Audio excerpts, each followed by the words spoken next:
यह कहानी एक ऐसे समय की है जब कोरियाई प्रायद्वीप युद्ध की आग में जल रहा था। यह गाथा दो अद्वितीय और साहसिक अभियानों ऑपरेशन क्रोमाइट और ऑपरेशन एक्सरे की है, जो न केवल एक बड़े युद्ध का रुख बदलने में सफल हुए बल्कि मानवता और साहस की नई मिसाल भी बने।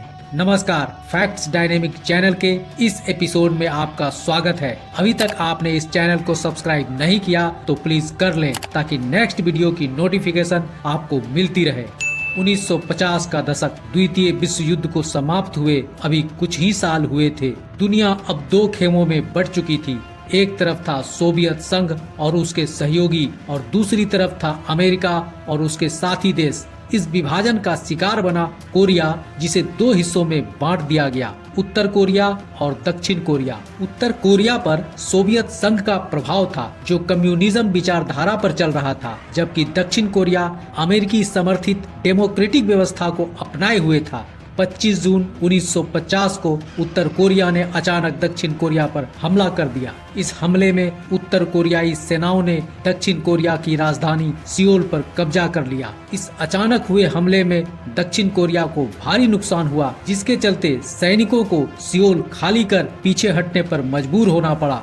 अमेरिकी गुट को यह डर था कि अगर उत्तर कोरिया पूरे कोरियाई लैंड पर कब्जा कर लेता है तो कम्युनिज्म का विस्तार और तेजी से होगा। साथ ही साथ इस क्षेत्र पर रूस का दबदबा और भी मजबूत हो जाएगा। संयुक्त राष्ट्र इस खतरे को भांपते हुए अमेरिका के नेतृत्व में एक गठबंधन सेना को इस स्थिति से निपटने के लिए भेजती है, जिसका नेतृत्व अमेरिकी जनरल डगलस मैक आर्थर को सौंपा जाता है। जुलाई 1950 तक उत्तर कोरियाई सेना ने दक्षिण कोरियाई और अमेरिकी गठबंधन सेना को काफी पीछे धकेल दिया था। पीछे हटने पर गठबंधन सेना को कोरिया के दक्षिणी छोर पर स्थित पुसान पेरीमीटर नामक इलाके में अपना मोर्चा बनाना पड़ा। गठबंधन सेना के लिए यह स्थिति काफी गंभीर थी। मैक आर्थर को अब तक समझ आ गया था कि अगर दुश्मन पर काबू पाना है तो इंचोन बंदरगाह को अपने कब्जे में लेना होगा, क्योंकि इंचोन उत्तर कोरिया के लिए एक महत्वपूर्ण सप्लाई सेंटर था। यदि इस बंदरगाह पर कब्जा हो जाता है तो उत्तर कोरियाई सेना का मनोबल टूट जाएगा।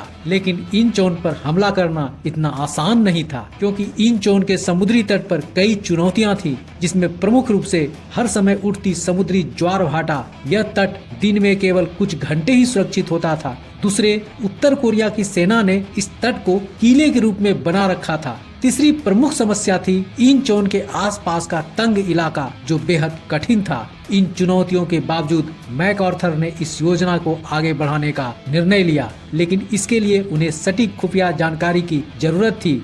यही वह समय था जब ऑपरेशन एक्सरे की शुरुआत हुई। इस ऑपरेशन को सफल बनाने के लिए 10 जासूसों और सैनिकों के एक टीम को काम सौंपा गया, जिसका लीड एक कोरियाई मूल के अनुभवी जासूस युंग सॉन्ग ओक कर रहे थे। इस टीम का मुख्य उद्देश्य इंचोन बंदरगाह और आसपास के इलाकों की गुप्त जानकारी इकट्ठा करना था। युंग सॉन्ग ओक एक उत्तर कोरियाई मिलिट्री अफसर का वेश बदलकर दुश्मनों के बीच में घुस जाते हैं और बेहद चतुराई से जानकारी इकट्ठा करना शुरू कर देते हैं और वहाँ की बारीक से बारीक जानकारी अमेरिकी कमांडर मैक आर्थर को भेजना शुरू कर देते हैं। युंग सॉन्ग ओक और उनकी टीम रात के अंधेरे में इंचोन के समुद्री तट का पूरा मुआयना करते हैं कि वहाँ जहाज लगाने में कोई परेशानी या समस्या तो नहीं। अमेरिकी गठबंधन के सैनिकों को तट के ऊपर पहुँचने में किस तरह की परेशानी हो सकती है। ऑपरेशन एक्सरे पूरी तरह सफल रहता है। युंग सॉन्ग ओक द्वारा इंचोन की सारी जानकारी मैक आर्थर तक पहुँचा दी जाती है।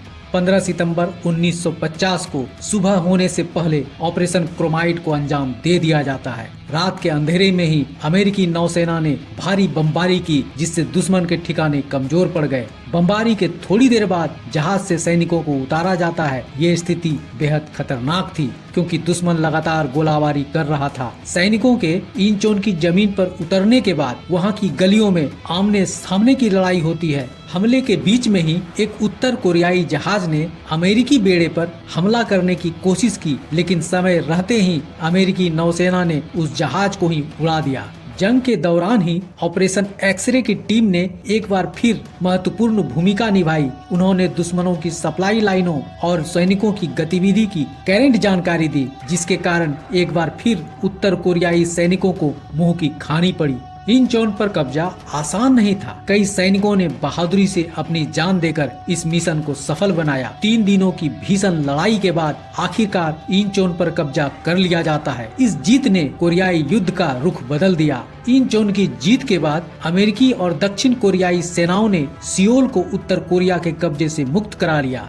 यह कहानी साहस, बलिदान और रणनीति की है। ऑपरेशन क्रोमाइट और ऑपरेशन एक्सरे ने यह साबित किया कि सही योजना और टीम वर्क से असंभव को संभव बनाया जा सकता है। यह कहानी हमें न केवल इतिहास के एक महत्वपूर्ण अध्याय को समझने में मदद करती है, बल्कि यह भी सिखाती है कि संघर्ष के समय धैर्य और बुद्धिमानी से कैसे काम लिया जाता है। इस ऑपरेशन के बारे में आपकी क्या राय है, हमें कमेंट कर अवश्य बताइए। तो दोस्तों, आज का ये एपिसोड आपको कैसा लगा? उम्मीद है अच्छा लगा। तो देर क्यों, जल्दी से वीडियो को लाइक कर दे और अपने दोस्तों को शेयर भी कर दे। साथ ही साथ चैनल को सब्सक्राइब करना तो बिल्कुल ना भूले। आज के लिए बस इतना ही। मिलते हैं नेक्स्ट एपिसोड में एक नई इंफॉर्मेटिव और मनोरंजक वीडियो के साथ। नमस्कार, जय हिंद।